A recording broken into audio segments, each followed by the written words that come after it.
Dr. Ibrahim, Dr. Lewalter, thank you very much for having me here. It was a very exciting meeting until now, and I hopefully can contribute with this nice case presentation. So it's a pretty normal LAA occlusion case, 76-year-old male with an ischemic cardiomyopathy. He had a recent left main stenting, has a high risk for bleeding and embolic events, as well as a renal impairment, and he had, after 150 mils of contrast in the left main case, acute on chronic renal failure. He has repetitive epistaxis and repetitive hematoma. He falls and is on DAPT, so we couldn't really be sure to give him a triple, and we decided to close his left atrial appendage in an interventional fashion. In this case, we used the amulet, we assessed the LAA metrics with 3D TOE, and we tried to avoid contrast angiography due to his recent renal failure, which is really a market. In Germany, many people have renal failure and are not really presented to the cardiologist due to this limitation. So I think it's an interesting approach to use only 3D echo for guidance and implantation metrics, and also for strategic evaluation of an LAA occlusion without any contrast angiography. And I'm very happy to discuss this with you later on. First, Paul, maybe we can show two questions. First question, just to have a baseline impression of your decisions. Can you show the first question?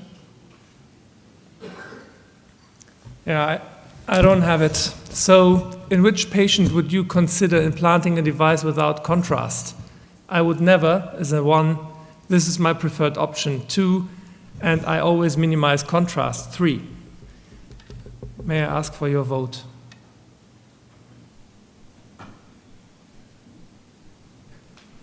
Okay. So maybe we can concentrate on the 17% who say, I will never. And maybe we can ask this question again after the talk. Second question, please. After seeing the case, I can do this too, or this is for experts only, and this will not change my practice at all? Please vote.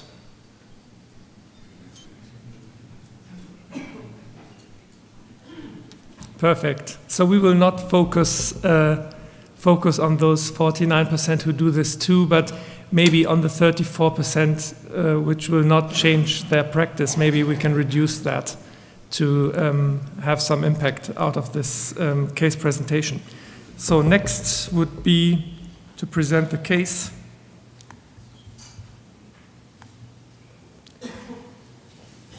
In our hospital, we don't have a big outpatient clinic, so these patients, we don't have any CT angiography prior to the LAA occlusion. So the glance into the left atrial appendage is our first glance ever. So we don't know if there's thrombus formation, we don't know the anatomy, and this is the way we do it. Just for you to know that we need to have a strategic evaluation right away based on 3D echo. So this is a typical bicaval view. We try to adjust the tent within the axis to the left atrial ostium, which is, in my opinion, a key step in LAA occlusion, and especially in contrast-free LAA occlusion. You can see that we are a little bit more anterior with our puncture site than you would consider it. However, we try to be safe, far away from the aortic, but on the other hand, also in the same axis to just fly into the ostium of the left atrial appendage. You can see the marker which connects the puncture site to the left atrial appendage ostium. And you can see it in 2D echo also, that we try to be as much as without any angle to this target.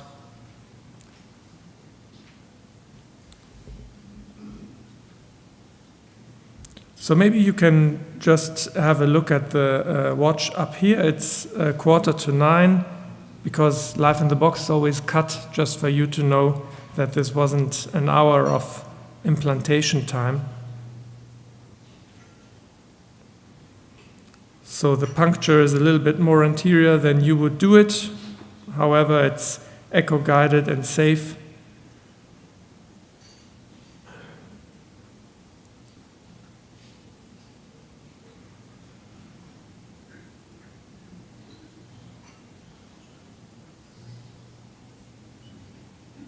And as soon as the sheath is advanced, we see that the tip of the sheath is pointing right at our target. So the measurements are done in those 4 planes you know. In 45 degrees, it's 18 millimeters.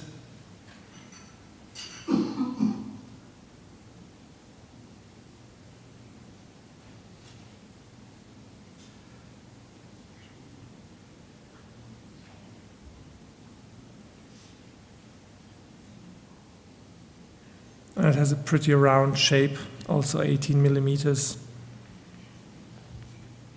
So it's 18 times 20 millimeters in the maximum.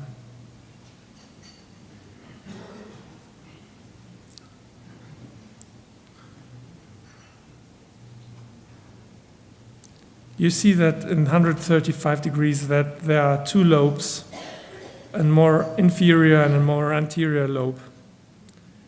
And those are the targets that we keep and consider. We keep them in mind and consider them in implantation strategy, because depth is not as easy to estimate when you do it echo-guided as compared to contrast-guided. So we always keep an eye on the lobes and try to address them as deep as we can, securely and safely with echo.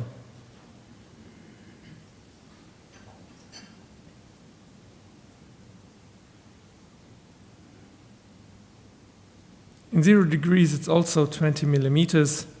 And maybe just give me a sign with your hands. Who would implant a 22 millimeter device?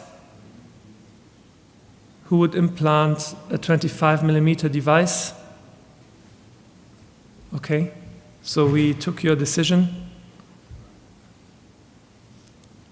and took a 25 millimeter device, which is due to the borderline depth, a little bit more ambition, but on the other hand, it still is a safety measure if it's not too small.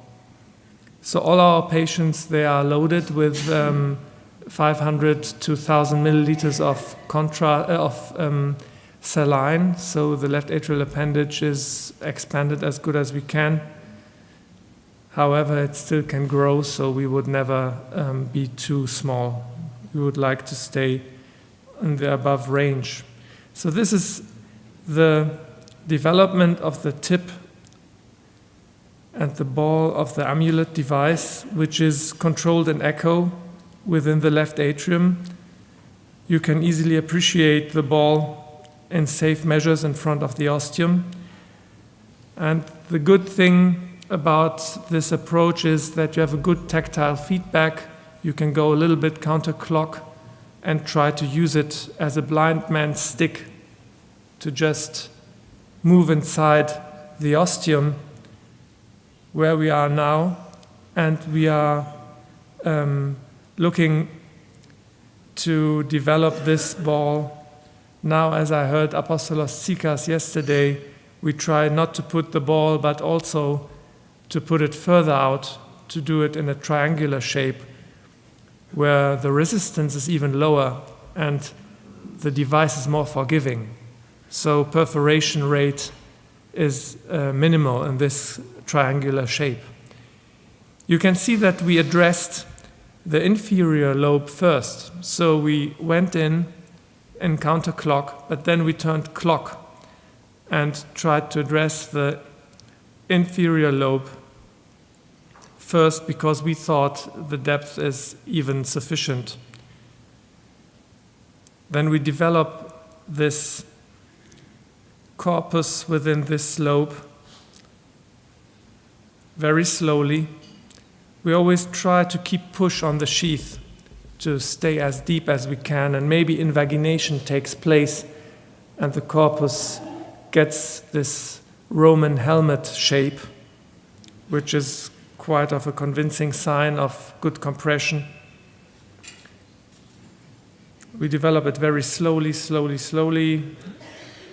and think that it is in a good place as compared to the circumflex here. And the target was the inferior lobe. And I just want to give a poll in 135 degrees and seeing the radiography. Who of you would say, that's it, fine, we leave it like that? Please raise your hands. Yeah, even if I was in a hurry, I would also raise my hand. Who would say, I won't leave it like this, it's the wrong target, I would go to the other lobe? Okay, so we were a little bit more ambitious, because in two-dimensional TOE, we saw that this gap and this protrusion, which is very prone to get thrombus formation and later on, we would not leave it. So we took it out again, and we went to another target, the more anterior lobe. And you see that we turn counterclock here right away. Takes a little bit of time because we want to adjust it to the echo. Here we want to go. We turn it counterclock. You see, it jumps inside the anterior lobe. Put in this corpus. Develop it very, very slowly. With a tactile feedback, you can push it. However, you don't penetrate the left atrial appendage. You develop the corpus deeply, slowly, and it will also show in 0 degrees that the tip is still not reached.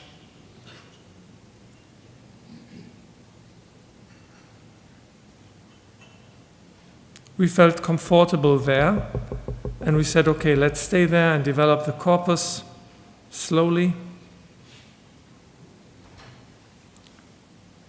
Interestingly, in this projection, you see this helmet formation, which is quite convincing. And this sign in 135 degrees also showed me and gave me a little bit of assurance that this implantation depth is even better, and the coaptation of the disc within the convexity of the left atrial appendage even improved based on targeting the other lobe.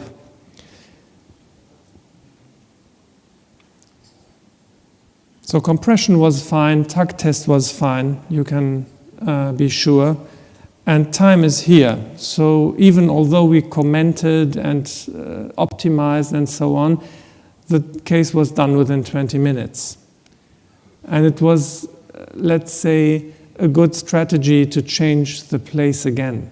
So this device is not only forgiving with the contact force within the left atrial appendage, it allows you to switch your strategic decisions and wait for optimal positioning. So when we look on FAS, you see the nice 8, and you have a good apposition of the left atrial disc and the left atrial walls. So maybe we can try to ask the question again. First question, please. Hopefully I convinced you. And I always see those left atrial appendages in outpatient clinics, and in your outpatient clinics, when you plan left atrial appendages, it's also chronic kidney disease, acute renal failure, but it's also those appearances of spontaneous echo contrast, which is very high, or even thrombus formation. So would I really consider injecting contrast in this left atrial appendage? And unfortunately, the slide doesn't move, but this jelly-ish left atrial appendage, it's not very nice to inject contrast in. So maybe we can focus on those who would switch. I would never. And please give your votes. It was 17% prior to this talk.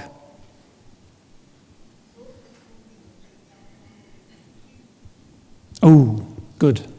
Thank you. So I was really worried that it gets up to 34% and I will never get invited here again.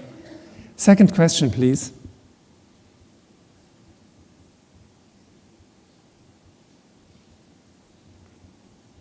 After seeing this case, I will not change my practice. This was a very high amount of colleagues who said that. Maybe this was a practice changer.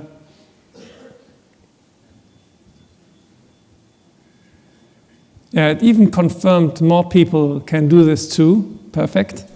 And it will not change my practice, got a little bit less. So I think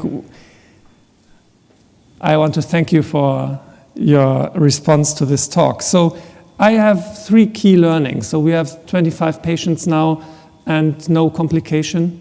One patient had to be switched to contrast because the offset was very inferior. So it's, in most cases, it's performable. For me, the key learnings are contrast-free LAA occlusion is feasible, but is it safe? We need to determine this. And is it feasible in the majority of patients? This also needs to be determined. Contrast-free LAA occlusion might improve patient outcome, and think of all those patients in renal failure units, in dialysis private practice. They are all on aspirin, they have no anticoagulant, and these are really people where we can improve their outcome. In all those patients with LAA thrombus or spontaneous echo contrast, Dr. Ibrahim will address this next talk. And we could also learn that contrast-free LAA occlusion might be an argument for your referring physicians and clinical partners to gain even more referrals with people who are not really happy with us implanting occluders in the left atrial appendage. Thank you.